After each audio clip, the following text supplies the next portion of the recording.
Now let's come back to the size-momentum relationship. The size-momentum relationship that we'll use here is based on a guess. It was a guess that, actually it was a guess of Ying's, in fact, that I got wrong the first time around. The C stands for size. C, size, C-I-Z-E, size.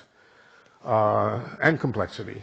Okay, so size, the guess was that size was proportional to momentum. That's the momentum-size relationship. But with the conversion factor between them, that same beta tilde. Okay? Go back a step. Look at that. C, size is equal to beta tilde P. And go back, size is beta tilde dc dt. If you combine those two and do a little bit of difficult algebra, you will find that dc by dt is nothing but the momentum. Now, I couldn't prove any of this. This was a guess. However, this equation, P equals dc dt, was proved or argued for in a far more rigorous version of similar things by Lin, Maldacena, and Zhao. I wasn't on that paper. LS there stands for somebody else. I don't know who. That momentum is the time derivative of the size. So I refer you to Lin, Maldacena, and Zhao for the serious arguments about why this should be true. But it's kind of interesting. If you work the equations backward, you can prove the equation above from the equation below.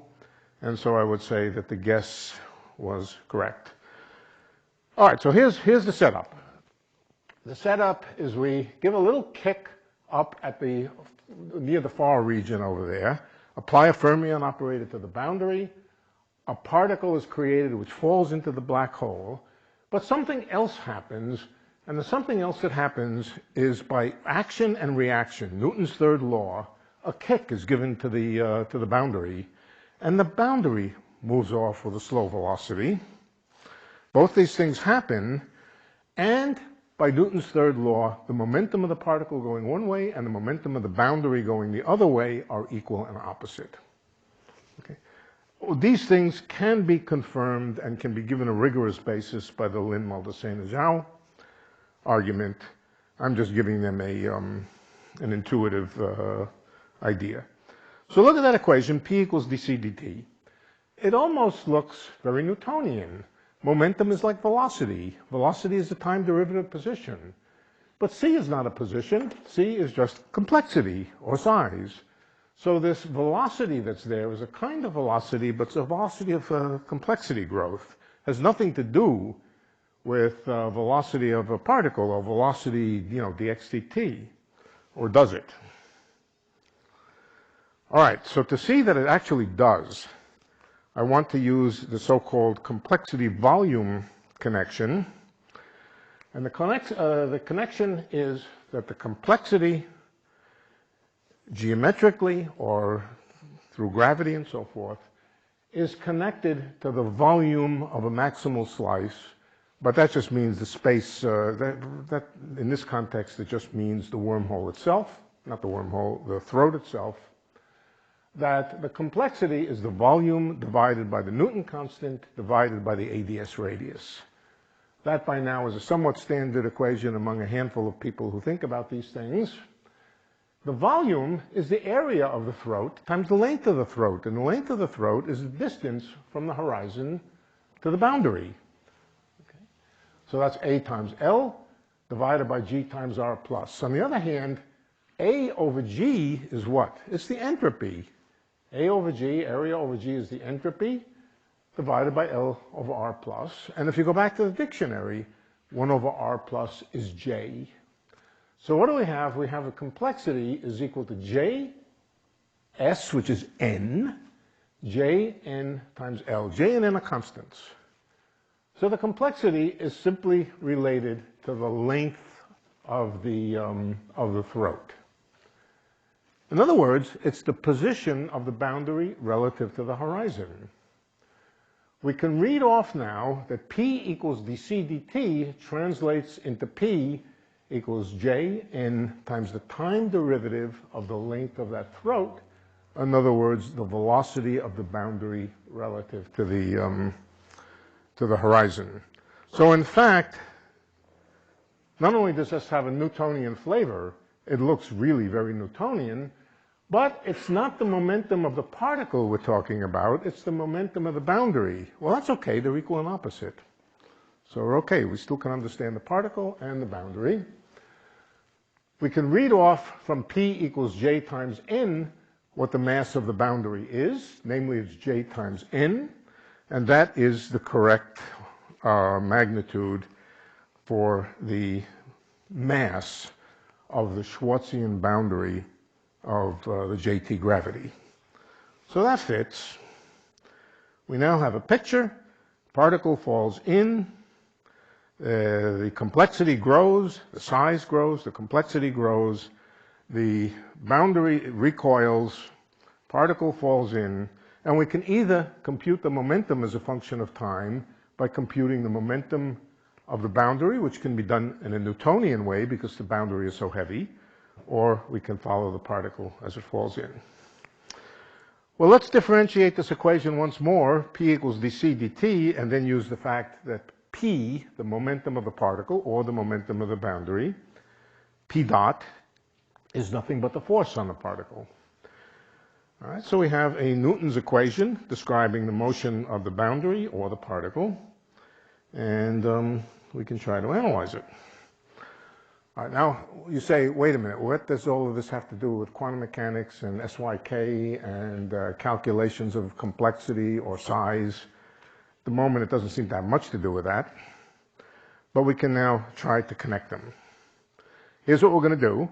We're going to calculate the momentum by solving either Newton's equations or Einstein, just Einstein's equation for the motion of a particle in a metric. We can do that on one side, and on the other side, we'll calculate the complexity or the size and compare the two results calculated by strict SYK methods. All right, so I can do the easy problem. The easy problem was just calculating, actually, I don't even think I did it, I think Ian did it. Calculate the momentum of the particle as it falls through the throat. What do we use for the force, incidentally? We use Newton's force. M, little m, big M. Big M is the mass of the boundary. Little m is the mass of the particle. G divided by r plus squared. R plus, incidentally, is not the distance from the horizon to the, it's got to do with the area. And if you think about Newton and so forth and one of our r squared potentials, the thing that goes in, the thing which is r squared in the denominator, is not really the distance from the sun to the earth. It's the area of the sphere at the radius of the earth. That's the important, flux, Gauss, and all that sort of stuff. So, in fact, this is the Newtonian formula. You plug that in, you calculate P of t as a function of time using the full apparatus of relativity, and you find that P of t, the momentum falling in, is 4 beta. Now beta is the temperature of the inverse temperature of the black hole. This is a pure gravity calculation, 1 over r plus squared, sinh of 2 pi t over beta. Now next we want to calculate the complexity or the size just purely from SYK. No gravity, no geometry, just pure SYK. That was done by Chi and Stryker. And here's the answer. C of t, complexity or size, is 1 plus 2j squared beta squared over pi squared sinh squared pi t over beta. P and C, of course, don't match, but that's okay. They're not supposed to match. What's supposed to match is C dot, the time derivative of C, and in fact, not only do they match perfectly. So this is a bit of evidence for something which, yeah, they match. Oh, okay, before I say what it's evidence for, let me see, how are we doing? 5 minutes. 5 minutes, okay, we're not going to get through this talk, but that's okay. Good. So here's a space-time picture of the same thing. Here is the I guess you can call it the JT picture of the black hole, of the two-sided black hole. The green lines are the boundary, the dynamical boundary. They moved in a little bit away from the mathematical boundary of ADS, as you know. Here we've shot in a particle. Well, shot in a particle may be too strong. We just dropped the particle from the boundary. The particle falls in to the horizon. At the same time, it gives a little bit of a kick to the boundary. I don't know if you can see that. Can you see that the green line has gotten bumped a little bit to the right? And the result is that what we called T right, which was up a little bit, gets moved down. That, of course, is the origin of a number of things, including traversable wormholes. But right here, it's just what it is. Oh, here's another picture. Here's the same thing. So you can see a little better. Let's follow what's going on in time. Now, time, I'm going to use the two-sided time. The two-sided time that goes down on the right side, up on the left side. If we follow the system as a function of time, and I'm mostly interested in the right side, we see that at any given time, the particle crosses the equal time surface. The boundary is there on the equal time surface, and they separate. They separate. You can also see that the length of that distance from the horizon to the boundary varies. It varies a little bit because of the kick to the boundary. It varies a little bit. That's this velocity that it gets. And what I will tell you now is, curiously, incidentally, the origin of gravity, the gravitational pull of the black hole, is a little bit curious here. It really shows up in this language as a repulsion between the boundary and the particle. It's again this equal and opposite momentum, which is a gauge condition that the total momentum has to vanish, blah, blah, blah. But that's a sort of space-time picture of what's going on. And it's just that that little kick to the boundary represents not only the Newtonian motion of the boundary, but also the time rate of change, or the rate of change of complexity. So we see that there's a close connection. This picture here just represents a complexity geometry picture of the evolution of the W-operated little kick. I won't go into that here. I'll just... Okay, so here's what I conclude from this. Gravity is a complexity force, not an entropic force. It's a complexity force related to the second law of complexity, not an entropic force related to the second law of thermodynamics. We can confirm this in a number of other ways, which are here. If I had more time in the talk, I would go through them. In particular, there are contexts where gravity acts where there's no question of entropy. A planet falling to a frozen cold star, a star with no entropy at all, gravitates. There's no entropic force. In fact, it might even circulate around the star, going in, going out, going in, going out. The second law of thermodynamics doesn't allow that. The second law of complexity does. Complexity is something which can time vary, in particular in integrable systems. The motion of a planet around the sun is an integrable system. Complexity and size very definitely can oscillate. I had another example here, but I won't go through it.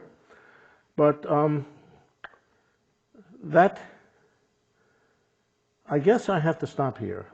I'd love to go on for another 10 minutes, but I won't. But that is my conclusion, that the second law of complexity, the tendency or the kind of force, the analog of an entropic force, except for complexity, is what I suspect strongly is at the root of Newtonian or ordinary gravity. Finished?